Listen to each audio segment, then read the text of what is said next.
même qu'à côté de moment ça. Moi qui ai une bonne nouvelle. Qui me dit, si il y a un plus gros investissement qui est fait sur la terre, c'est sans Jésus qui est coulé pour te avoir la vie, pour te avoir la vie. Qui me dit, le sang de Jésus, l'air coulé dans le veine, le sang de Jésus, l'air coulé dans la vie, nous pour te guérison. Bah on a ou même qui l'a cap côté dans le moment ça, ou même qui fait cancer, ou même qui fait sida, là côté ou à côté dans le moment ça, qui te me dit le sang de Jésus qui a guéri dans le moment ça, le sang de Jésus qui a fortifié la vie dans le moment ça. C'est ça qui fait dans le moment ça. Nous avons monté à Golgotha pour aller chercher délivrance. Nous avons monté à Golgotha pour aller chercher le miracle. Au nom de Jésus. Au nom de Jésus. Merci Seigneur pour le sang qui coulait pour nous. Merci Seigneur. Papa Johnny nous a dit, nous allons profiter pour écouter un peu une courte exhortation. La raison pour laquelle nous sommes là. J'aimerais d'abord remercier votre présence. Pourquoi? Parce que ta présence, c'est une grande consolation. Dès que tu es là, ça fait consoler déjà la femme. Vous savez, nous, en Afrique, lorsqu'il y a un décès, il y a un deuil, il n'y a pas d'invitation. C'est-à-dire qu'on peut recevoir toute catégorie de gens. Les hommes méchants, les aventuriers, les hommes sérieux, les hommes intellectuels, même ceux qui n'ont pas de titre peuvent venir dans les deuils pour consoler. Lorsque les gens sont là, ta présence est là, c'est-à-dire ça fait oublier un peu de la tristesse parce que vous êtes là. Ça fait du bien. Notre consolation, ça ne prend pas la totalité de toute consolation. Mais la consolation la plus importante, c'est qui vient de Dieu. Parce que lui, il vient consoler les blessures qui sont au dedans de l'homme. Lorsque l'homme pleure, lorsque l'homme pose des questions, c'est là où Dieu vient pour combler tout ceci. J'ai une verset que j'aimerais partager avec tous dans le livre de Jacques. Dans le livre de Jacques, chapitre 4, juste verset 13, pour descendre un peu. La Bible nous dit ceci. À vous maintenant. Moi, quand on dit à vous maintenant, c'est comme moi je me retire.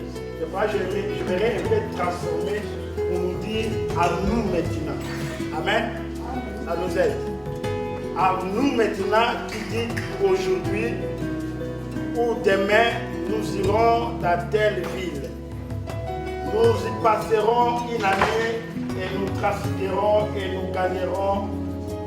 Vous qui ne savez pas ce qui arrivera demain, car qu'est-ce que votre vie?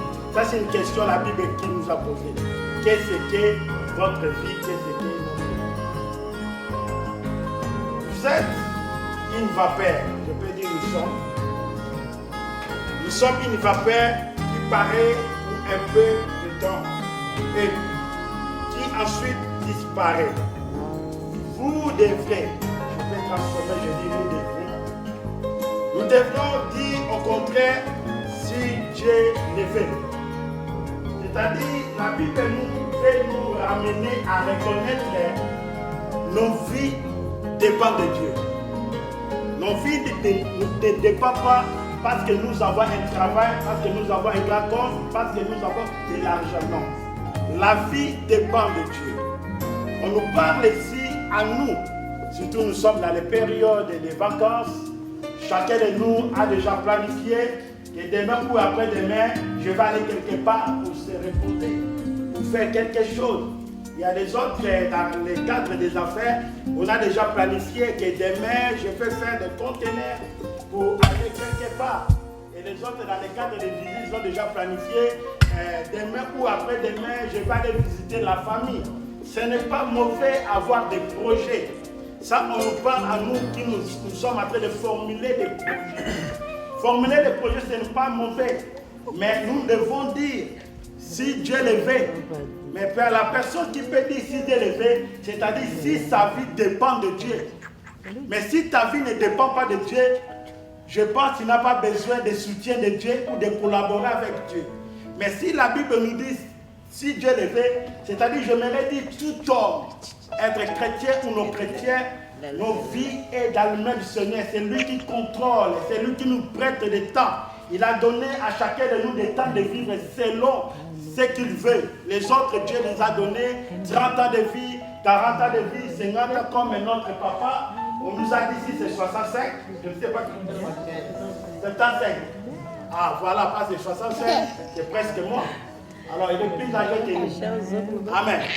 Donc il avait 75, Dieu l'avait accordé 75 ans. Ce n'est pas le gouvernement angolais qui l'avait donné 75 ans, mais c'est Dieu.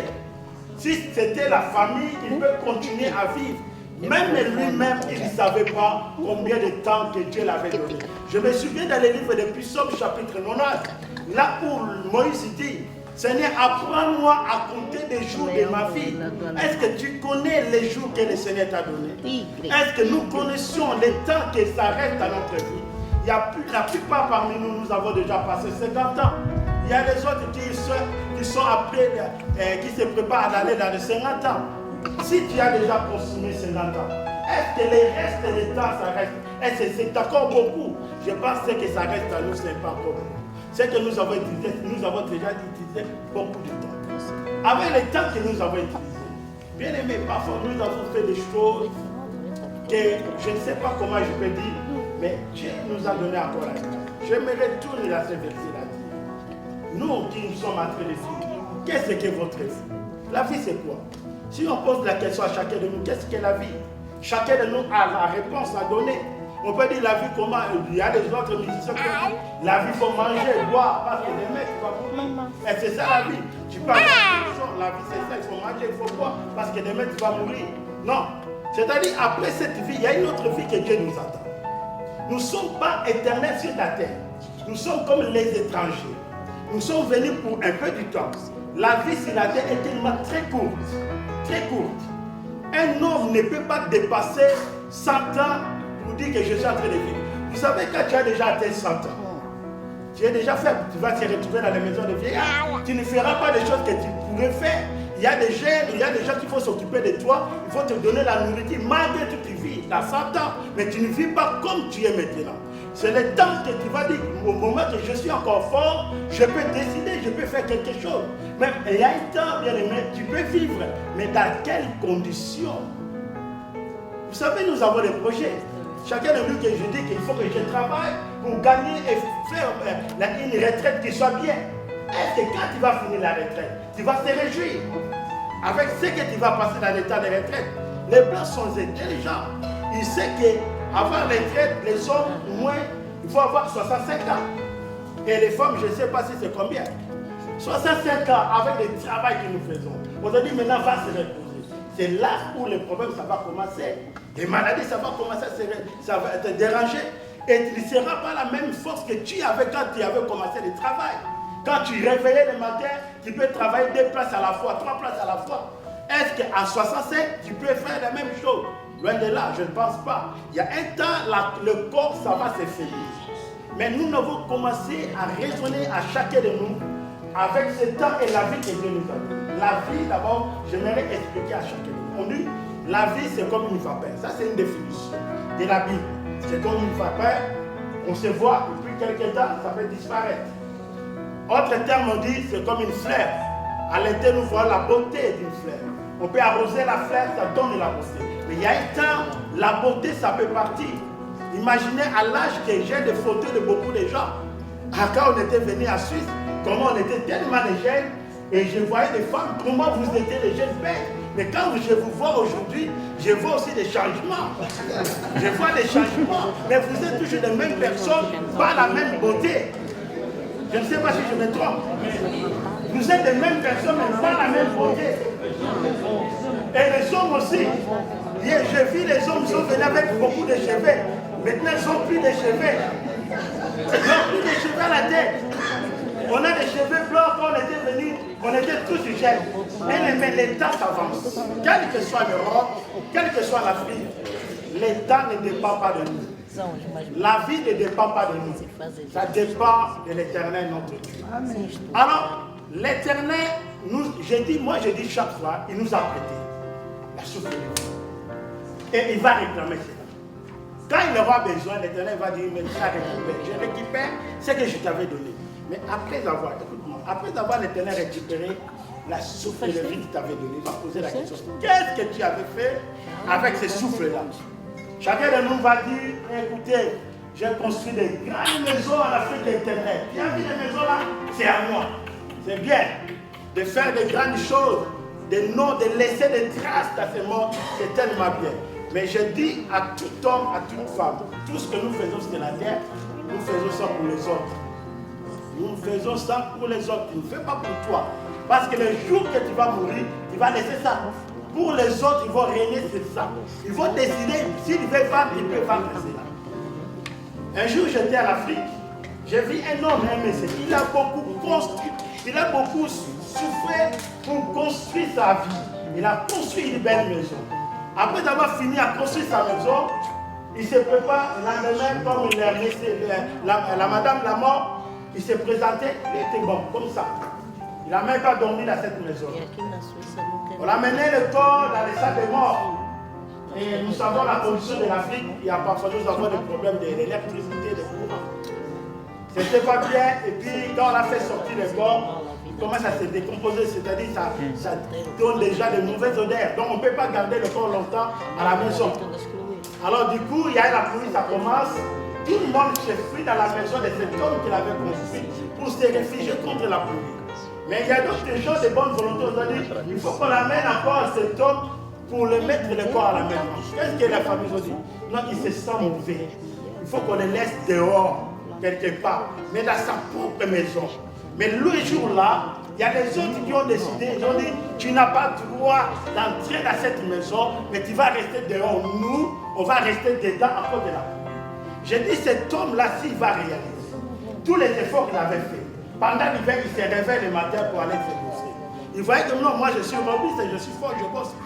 Mais après avoir travaillé, gagné beaucoup de l'argent, et tu laisses tout pour les autres pérenner. Aujourd'hui, le papa il a laissé aussi des choses. Nous savons chez nous en Afrique, je pense qu'il y a un bel ordre. Mais à l'époque, quand un père mort, c'est-à-dire il y a des familles qui viennent après pour profiter avec tous ces biens et chasser la maman, chasser les enfants. La plupart, nous avons constaté qu'il y a des fasins, il y a des chèques à cause des pertes de leur père. Pourquoi les pertes de ses pères? Parce que le père, il est comme un berger. Un berger qui prend soin de ses brebis. Quand le papa est vivant, il est là pour protéger la famille. Il est là pour lutter pour le bien de ses enfants. Mais le jour que le père n'est pas là, il y a la Bible nous dit que ce sont les loups qui viennent. Les gens qui n'ont rien contribué, même pour l'avenir des enfants, ils vont décider. Nous allons vendre cela, nous allons vendre cela, nous allons vendre cela. Donc on ne donnera rien aux enfants. Parce que les bergers n'est plus là. C'est le même cas quand Jésus était venu. Jésus s'est présenté comme un berger, un père devant ses disciples. Et tous les disciples comptaient sur la vie de Jésus. Pendant qu'ils étaient malades, ils se retournent vers Jésus. Qu'il manquait l'argent, ils retournent vers Jésus. Mais Jésus a montré qu'étant porté dans ce corps, je ne peux jamais vivre éternellement avec ce corps. Et il a commencé à dire à ses disciples que votre cœur ne se trouble point, croyez en Dieu et croyez en moi. Les gens ne comprennent pas. Il lui démontre que je vais mourir bientôt. Mais il y a un homme qui était là. Il dit, mais Seigneur, montre-nous, après ta mort, où tu vas? Montre-nous le chemin. C'est Judas. Et puis il dit, mais vous ne connaissez pas les Judas. Je vais aller préparer une place pour vous. Je reviendrai et je vous prendrai. Là où je serai, vous serez avec moi. Je sais ce que je me vous dire. La place que l'Éternel est en train de préparer, là, il n'y aura pas des angoisses, il n'y aura pas de souffrances, il n'y aura pas de questions de payer ou de poursuites. Vous savez, dans ce monde où nous sommes, il y a toujours des problèmes, il y a des poursuites, il y a des factures que parfois tu gagnes, parfois tu travailles comme tu ne travailles pas. Donc nous sommes toujours comme ça. Mais l'Éternel a dit, il est parti préparer une place. Il va venir pour que nous soyons avec lui. Mais Un homme qui était avec Jésus, lui qui se présentait comme Père, mais le jour-là, il voyait Jésus de tout ce qu'il faisait. Il dit que cet homme, il est immortel. Pourquoi on dit Jésus il était immortel? Parce qu'il était capable de ressusciter des morts. Vous imaginez qu'on parle des morts comme ça. Si Jésus venait, il peut dire maintenant, lève-toi, marche. Mais cet homme a des pouvoirs comme ça. Comment il peut mourir? Parce que la mort le connaissait, Jésus-Christ, il avait le pouvoir. Mais comment celui qui est capable de ressusciter les morts, celui qui était capable de guérir les maladies, pour vous dire que je vais mourir? La mort de Jésus, il n'était pas malade. La mort de Jésus, il n'était pas hospitalisé. Mais il était mort à cause de toi et à cause de moi. Pour nous sauver, pour nous libérer, pour nous donner une nouvelle vie. Avec ces vies-là. C'est ça que Jésus nous a. J'aimerais vous dire à nous tous, comme nous sommes là, tu peux faire des projets, parfois tu ne peux pas réaliser ça. Tu peux commencer un projet, parfois tu ne peux pas finir. Surtout les jeunes qui sont là, vous avez beaucoup de projets, nous avons beaucoup de projets. Mais est-ce que ces projets, nous associons Dieu, nous disons que si Dieu les veut, et nous mettrons le Seigneur au centre de nos projets, pour dire que Seigneur avec nos projets, même dans nos voyages. Papa, il était en voyage, il n'était pas venu comme nous pour vivre en Europe. Il était venu pour passer un temps et après il va retourner. Mais il ne savait pas, même nous ne savons pas. Les enfants ne savaient pas. Mais après avoir fini la rêve qu'il avait, il se prépare pour retourner à l'Angola. Du coup, la mort l'a tué. Moi, j'ai dit, toi et moi, où la mort peut nous rencontrer? Je ne sais pas. Les autres, peut-être le moment où tu seras dans ton travail. Les autres, pendant que tu dors. Les autres, peut-être dans l'avion. N'attendez pas les jours où tu seras malade, où les gens vont te venir à l'hôpital. Peut-être que ça n'arrivera pas pour toi. Peut-être que tu seras en bonne santé et tu vas nous quitter en bonne santé. Souvent, nous faisons l'analyse pour dire que la personne qui est malade peut mourir avant toi. Non, tu te trompes. La personne malade peut rester vivante, mais toi, à bonne santé, tu peux quitter, laisser la personne qui est souvent à l'hôpital. On a vu, hier j'étais dans une famille pour assister une famille. Ils ont perdu sa sœur qui était quittée la maison pour aller travailler. Pendant qu'ils travaillaient, les gens sont venus avec je ne sais pas, pour assassiner. Ils sont entrés dans les bureaux, ils ont tué les gardes des corps, il a tué la madame et la personne était morte. C'est-à-dire qu'ils sont morts à bonne santé. Tu peux sortir à bonne santé, la mort n'a pas besoin que tu sois faible pour te toucher. Il peut te toucher même si tu es en forme. C'est pour ça que j'aimerais vous dire à nous tous, c'est le temps de réaliser la vie que nous avons ne dépend pas de nous-mêmes.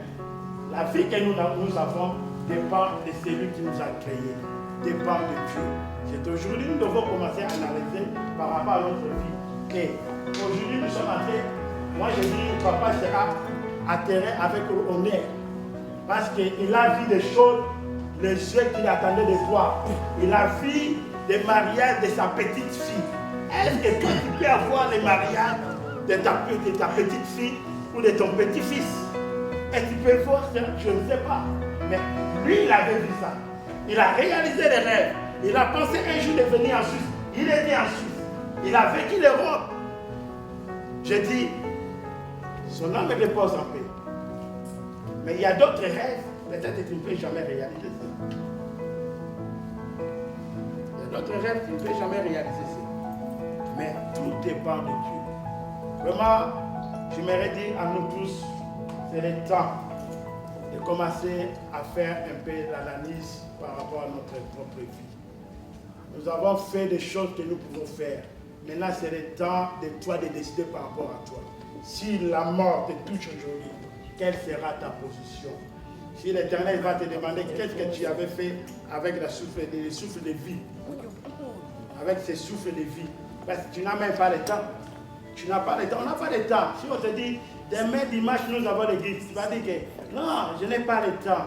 C'est comme l'État là, le gouvernement où tu avais acheté quelque part. L'État là, c'est Dieu qui t'avait donné. Il t'a donné le temps, pas pour s'abuser. Il a donné le temps. Je dis toujours à propos du temps. La Bible nous dit dans les livres d'Exodus, il y a un temps pour tout. Il y a un temps pour tout.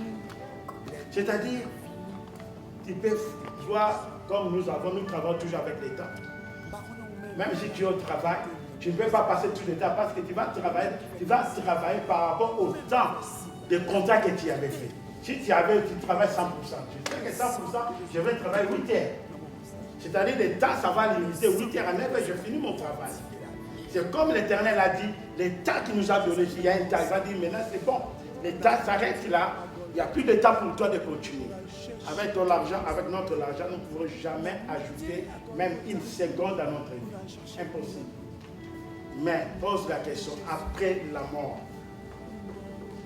si le Seigneur t'appelle, qu'est-ce que tu vas présenter? Mais tu n'as même pas le temps pour l'église. Oui, parce que l'église aujourd'hui, il n'y a rien de spécial. Il n'y a rien de spécial. Mais Dieu te demandera, est-ce que tu as eu le temps d'aller même dire merci Seigneur? Tu as eu le temps même de dire que Seigneur protège mon voyage. Tu as eu le temps de dire Seigneur bénis mes affaires. Tu as eu le temps de dire Seigneur protège ma famille. On n'a pas de temps. Mais on a du temps pour aller seulement au travail. On a du temps pour aller dans les fêtes. On a du temps pour aller faire d'autres choses. Mais le temps pour le Seigneur, on n'a pas ça. C'est là où l'Éternel nous dira que vous êtes des voleurs. Vous avez volé tout le temps que je vous ai donné. Même une minute, vous n'avez jamais donné à moi. Voilà le paix que j'avais pour nous tous. Que le Seigneur nous bénisse. Que le Seigneur nous aide avec le temps qui nous reste. Nous profitons à faire quand même le bien avec ces petits temps. Au lieu de continuer de faire le mal, au lieu de continuer à chercher des querelles, des divisions, des haines, c'est le temps de chercher de faire le bien. Vous savez, pour faire le bien, fais le bien à la personne pendant qu'il est vivant. N'attends pas les jours où il va nous quitter pour dire que si je savais, je pourrais approcher ma sœur pour faire la paix. Si je savais, c'est le moment pour dire que frère, tu étais une bonne personne. C'est le moment, la personne qui te fait du bien, approche, dit, maman, tu m'as fait du bien. Maman, tu m'avais blessé, pardonne. Maman, pardonne-moi, papa, pardonne-moi. Jusqu'à quand nous allons continuer avec cette attitude. Parce que l'État nous appartient. Amen. Nous allons prier, cesser, et puis il y a quelque chose à la fin. On va partager tous comme la famille a préparé pour le château. Dieu nous bénisse. Amen. Fermez nos yeux et nous allons prier pour ce. Éternel notre Dieu, toi qui es le maître des temps et des circonstances, nous voulons te dire grand merci encore pour ce que tu as fait. Tu as gardé notre papa pendant 55 ans. Tu as vous donné la force et à la fin, les choses qu'il avait rêvé de venir voir ses petits-enfants. Il est venu. Ses yeux, il a vu ses petits-fils. Il a vu la famille. Il était dans la paix et dans la joie.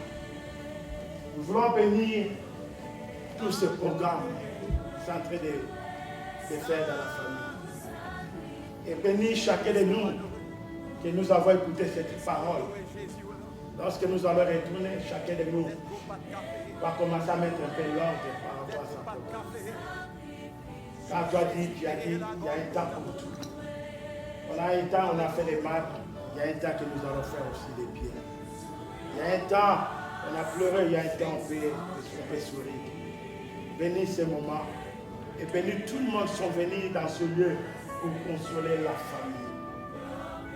Accorde la paix, Seigneur, surtout à ceux qui sont en Angola et à toute organisation qui sont en train de faire pour honorer la mémoire de notre papa.